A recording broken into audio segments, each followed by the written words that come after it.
Students good evening. आइए हम लोग फिर आज एक बार जुड़ रहे हैं इस ऑनलाइन क्लास में यूट्यूब के जरिए, और हम लोग बात करेंगे आज आगे के लेसन के बारे में। हम लोग बात कर चुके थे वॉशिंग सोडा के बारे में, बेकिंग सोडा के बारे में, इन दोनों के बारे में बात हो चुकी है। कैसे इसका प्रोडक्शन होता है बड़े पैमाने पर, फिर इसका केमिकल नेम क्या है, केमिकल फार्मूला क्या है, रॉ मटेरियल्स क्या यूज होते हैं, इसके प्रॉपर्टीज़ क्या हैं और यूजेस क्या हैं, इन सब बातों पर हम लोग चर्चा कर चुके हैं। और आज हम लोग फिर से आगे के बारे में पूरे उत्साह के साथ, पूरे जुनून के साथ जुड़ेंगे। और अगला कंपाउंड हम लोगों का अगला साल्ट जो है वो ब्लीचिंग पाउडर है। ब्लीचिंग पाउडर भी एक बेसिक साल्ट है, क्षारीय लवण है। इसका इसका नाम, केमिकल फार्मूला और कैसे बनाया जाता है बड़े पैमाने पर, इसका उपयोग कहाँ किया जाता है, इन सब बातों को लेकर हम लोग डिस्कस करेंगे आज।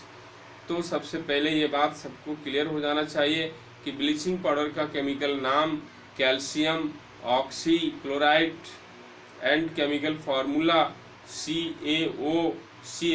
आइए बोर्ड पर लिखते हैं, बोर्ड के जरिए समझते हैं इस टॉपिक को। ब्लीचिंग पाउडर ये थर्ड साल्ट है। ब्लीचिंग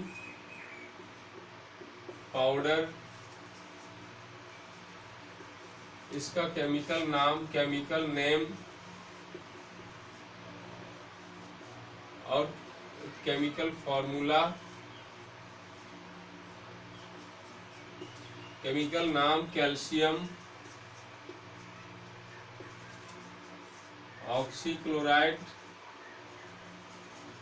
कैल्शियम ऑक्सीक्लोराइड आवाज सुनकर के लिखेंगे और क्लियर नहीं पता चलेगा तो calcium oxychloride and chemical formula CaOCl2। हम इसको लिख सकते हैं CaOCl × Cl, ऐसा भी लिख सकते हैं, दोनों एक ही बात है। कैल्शियम ऑक्सीक्लोराइड ये लिखने का तरीका अलग है, बात एक ही है।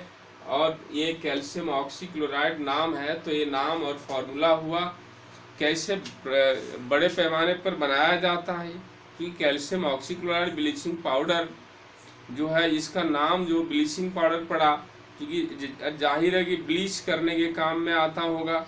और सबसे अहम उपयोग इसका कि जो भी अस्थायी रूप से बहुत लंबे दिनों से कुछ दाग धब्बे जो फर्श पर होते हैं, दीवार पर होता है, कपड़ों पर होते हैं, बर्तन पर होता है, ये दाग धब्बे उसको हटाने का काम करता है। ये मुख्य रूप से इसी काम के आधार पर इसका नाम ब्लीचिंग पाउडर पड़ा।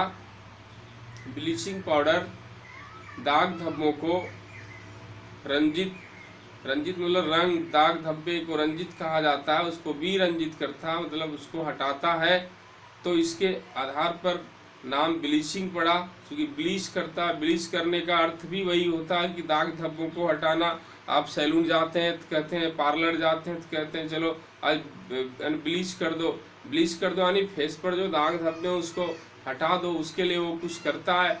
तो ये ब्लीच करना, ब्लीचिंग पाउडर, ब्लीच करना, दाग धब्बों हटाना, विरंजित करना, सभी सिमिलर वर्ड हैं। तो ये इसका मुख्य उपयोग है, मुख्य रूप से कि दाग धब्बों को अस्थायी रूप से लंबे समय से जो बने हुए हैं, किसी फर्श पर है, कपड़ा पर है, बर्तन पर है, जहाँ भी उसको हटाने का काम करता है ब्लीचिंग पाउडर का ये मुख्य उपयोग। दूसरा उपयोग जल को कीटाणु रोधी बनाने में। जल बरसात के दिनों में इसका सप्लाई किया जाता है बड़े पैमाने पर कि कुआं में डालिए, जहाँ पानी का जमाव होता है, वर्षा का पानी जम जाता है, कीटाणु वहाँ पर हो जाते हैं, और उस केस में इसको ब्लीचिंग पाउडर घोल करके डाला जाता है ताकि वो कीटाणु नाशक के रूप में कार्य करे वहाँ, और फिर उसको पीने योग्य बनावे। तो इसके लिए जो है ब्लीचिंग पाउडर का उपयोग किया जाता है। ब्लीचिंग पाउडर ऑलरेडी कागज की लुगदी बनाने में भी किया जाता है। फल की पेटियों में देखते हैं कि फल की पेटियों में एक कागज की लुगदी होती है, जो वो ब्लीचिंग पाउडर से उसके यूज से वो वैसा किया जाता है। तो ब्लीचिंग पाउडर के उपयोग में उसका भी बात लिखा जाता है कि कागज की लुगदी बनाने में। और ब्लीचिंग पाउडर एक ऑक्सीडाइजिंग एजेंट भी है, ऑक्सीकारक के रूप में भी कार्य करता है। तो ऑक्सीकारक ऑलरेडी क्या होता है तो अभी वो डिस्कस हम नहीं करेंगे, लेकिन इतनी बात आप समझ लिए कि हम ब्लीचिंग पाउडर का उपयोग लिख रहे हैं तो आप बेहिचक बेधड़क लिख सकते हैं कि ब्लीचिंग पाउडर का उपयोग एक ऑक्सीडाइजिंग एजेंट अर्थात एक ऑक्सीकारक के रूप में किया जाता है। तो ये उपयोग की बात है। इस तरह से इतने उपयोग हैं उसके, और उन क्षेत्र में उन कार्यों के लिए उपयोग में लाने के लिए इसकी आवश्यकता पड़ती है हमें, इसके बड़े पैमाने पर उत्पादन की आवश्यकता पड़ती है। और उसके लिए हम लोग कैसे इसका उत्पादन करते हैं, क्या कच्चे पदार्थ लेते हैं, किस तरह का रिएक्शंस होता है, क्या प्रोसेस है, इस बात को यहाँ पर हम लोगों को समझना है। तो कच्चे पदार्थ को लेकर बहुत सिंपल बात है कि एक slack lime, simply slack lime, बुझा हुआ चूना और क्लोरीन गैस लेते हैं। बुझा हुआ चूना यानी कच्चा चूना, क्विक लाइम कच्चा चूना कैल्शियम ऑक्साइड है, और उस कैल्शियम ऑक्साइड को पानी में घोलते हैं, पानी में डालते हैं तो रिएक्शन होता है और कैल्शियम हाइड्रोक्साइड बनता है, और वही कैल्शियम हाइड्रोक्साइड बुझा हुआ चूना है। CaOH का होल ट्वाइस। आइए रिएक्शन, ये कैल्शियम ऑक्साइड कच्चा चूना और पानी के साथ मिलाते हैं तो बुझा हुआ चूना कैल्शियम हाइड्रोक्साइड, ये बुझा हुआ चूना बना। और ये बुझा हुआ चूना कैल्शियम हाइड्रोक्साइड क्लोरीन गैस के साथ रिएक्ट होता है, क्लोरीन गैस के साथ, तो कैल्शियम ऑक्सीक्लोराइड ये बन जाता है। विरंजक चूर्ण बन गया, विरंजक यानी ब्लीचिंग पाउडर विरंजक चूर्ण बन गया, और वाटर भी बनता। ऑलरेडी टेम्परेचर का जिक्र यहाँ नहीं किया जाता, हॉसन क्लेवर प्रोसेस द्वारा बनाया जाता है, और हॉसन क्लेवर प्रोसेस में टेम्परेचर अपने आप अराइज होके लगभग 40 डिग्री सेल्सियस हो जाता है। सो आप यहाँ 40 डिग्री सेल्सियस को लिख सकते हैं। यदि टेम्परेचर की बात करें तो अप्रॉक्सीमेट 40 डिग्री सेल्सियस नहीं बात करें तो हम सिंपली रहने देंगे, केवल ये इन दोनों की अभिक्रिया से कैल्शियम ऑक्सीक्लोराइड विरंजक चूर्ण बन गया। तो इस तरह से ये रिएक्शन कंप्लीट हुआ। एक सवाल में पूछा गया है कि क्लोरीन गैस के साथ किस पदार्थ को संतृप्त किया जाता है ब्लीचिंग पाउडर बनाने के लिए। तो देखिए आप, क्लोरीन गैस के साथ किस पदार्थ को संतृप्त किया जा रहा है, तो ये बुझा हुआ चूना को। यूं सवाल को चेंज कर दें कि बुझा हुआ चूना के साथ किस गैस को संतृप्त कराते हैं ब्लीचिंग पाउडर बनाने के लिए, तो किस गैस को संतृप्त कराएंगे, क्लोरीन गैस को। क्लोरीन गैस को ये सवाल लिखा हुआ है और इस रूप में इसका जवाब देना है, शॉर्ट आंसर इसका लिखना है, और उसी टाइप का क्वेश्चन ही है। तो ये ब्लीचिंग पाउडर की बात थी। स्टूडेंट्स यहाँ पर आप इसका उपयोग लिख लेंगे जो मैंने अभी कहा, और केमिकल प्रॉपर्टी को लेकर के जो बात है, केमिकल प्रॉपर्टी को लेकर वो कुछ भी नहीं, केमिकल प्रॉपर्टी बहुत शॉर्ट प्रॉपर्टी इन्वॉल्व है। एक ही कि ब्लीचिंग पाउडर को हवा में खुला छोड़ देंगे तो क्या होगा, when bleaching powder is kept openly in air, तो क्या होगा, ब्लीचिंग पाउडर को हवा में खुला छोड़ देंगे तो क्या होता है, बस सिंपल सी बात है कि वो फिर से बुझा हुआ चूना हो जाता है। बुझा हुआ चूना में क्लोरीन गैस की अभिक्रिया होने से बना, और फिर से हवा में खुला छोड़ देंगे तो क्लोरीन गैस बाहर निकल जाएगी और फिर से वो बुझा हुआ चूना बन जाएगा। समझ रहे हैं ना, बहुत सिंपल है। क्लोरीन गैस बाहर निकल जाएगी और फिर से वो बुझा हुआ चूना बन जाएगा। वो ब्लीचिंग पाउडर की कार्य क्षमता खो देगा, बुझा हुआ चूना की तरह रहेगा। तो इस तरह से एक ही केमिकल प्रॉपर्टी को आपको यहाँ डील करना है। वैसे केमिकल प्रॉपर्टीज तरह तरह के, कोई भी केमिकल सब्सटेंस, केमिकल कंपाउंड कोई भी है तो उसके केमिकल प्रॉपर्टी को लेकर के अनेक बातें हैं, लेकिन आपके पाठ्यक्रम में जो बात इन्वॉल्व है उसकी बात हम कर रहे हैं सिंपली। तो उसकी बात को लेकर के यहाँ इतनी ही बात करनी है कि हवा में खुला छोड़ देते हैं तो क्या होता है, तो क्या होता है, क्लोरीन गैस आउट हो जाती है और फिर वो रिमेनिंग सब्सटेंस जो होता है वो फिर स्लैक लाइम के रूप में प्राप्त होता है। तो ये ब्लीचिंग पाउडर की इतनी ही बात थी।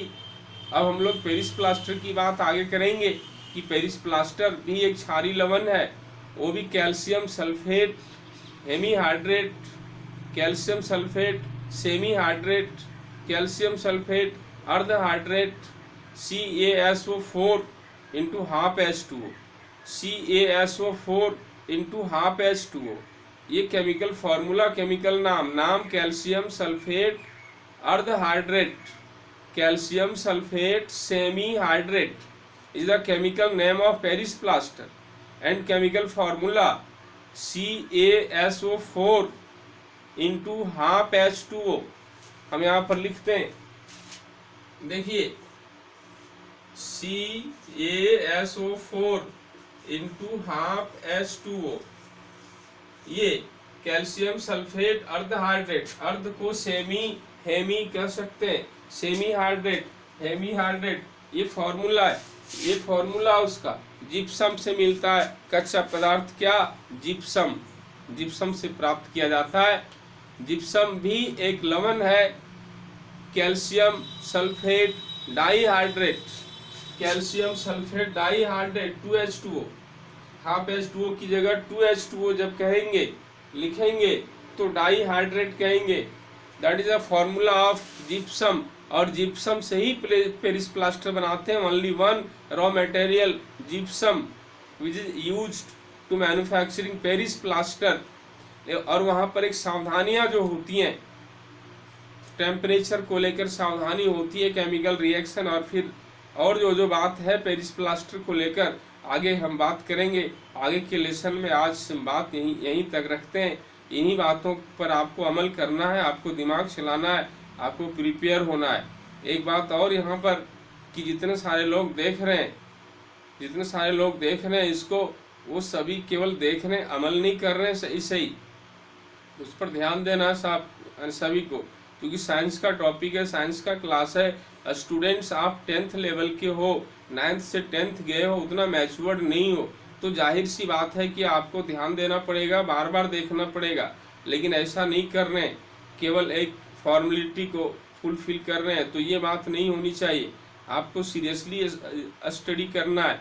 स्टडी जुनून के साथ जब तक नहीं करेंगे तब तक इसका लाभ नहीं ले सकते। काम की कुशलता नहीं, जुनून होना चाहिए, उत्साह होना चाहिए, उमंग होना चाहिए, बिल्कुल कि हम पढ़ रहे हैं। एक उम्मीद होनी चाहिए कि इससे हमें भरपूर लाभ लेना है। एक उद्देश्य होना चाहिए, गोल होना चाहिए। बहुत सारी बातें ऐसी हैं, उन सभी बातों को सामने लाकर आपको स्टडी करना चाहिए।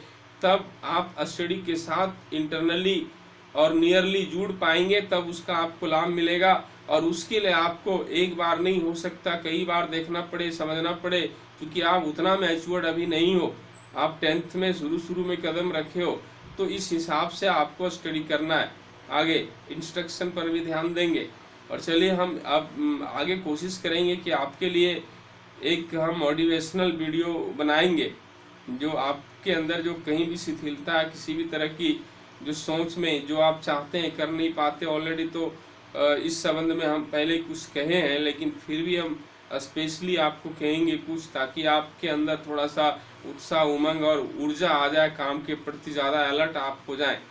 लेकिन ये सब कुछ तभी होगा जब आप अमल करेंगे। अमल करना बहुत ज़रूरी है, उस पर दिमाग चलाना बहुत ज़रूरी है। तो आइए हम इतनी बातों के साथ आज अपनी बात को समाप्त करते हैं। वेट करिए नेक्स्ट टाइम, नेक्स्ट क्लास के लिए।